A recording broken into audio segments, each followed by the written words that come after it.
The time has come for the Federal Reserve to start to reverse their monetary policies. We're expecting a decrease this last quarter and probably a few more decreases in the interest rate as we go into 2025. So in this slide from Reuters, what you're going to see is that 73% of all economists expect that we are going to have probably 1 to 2 rate cuts next year. Here you'll see the 2025 forecast for the number of housing sales. It's expected that the number of homes going on sale will probably increase in the 2025 based on these 3 organizations: the National Association of Realtors, the National Mortgage Brokers Association, and Fannie Mae. For those of you who are wondering whether or not this is a good time to buy, I want you to take a look at this slide. 10 of the resource organizations that basically do price predictions on average predict that in the United States, housing prices will appreciate next year 2 to 3%. This will vary depending on what city you are from. Some cities will see bigger appreciation than others, but the consensus is we are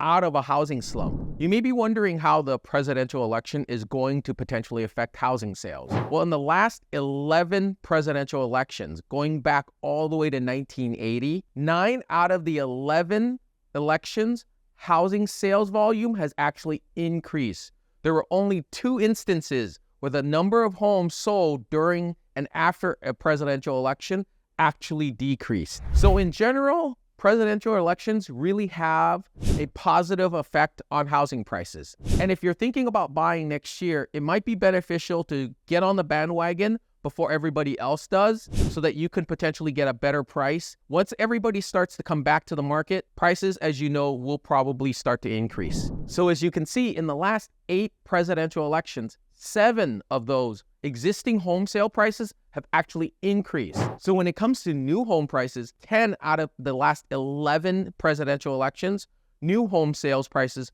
increased. And as you can see here from Freddie Mac, 8 out of the last 11 presidential elections, interest rates have actually dropped rather than increased. And we're probably going to expect the same in this situation. So it's going to be 9 out of 12. And as we all know, when interest rates start to drop, housing prices generally will go up. And if you're worried about who's going to be president, according to Bankrate, for most Americans, any presidential elections has very little effect on a person's income. Therefore, it should have no significant impact in their decisions to buy or sell a home.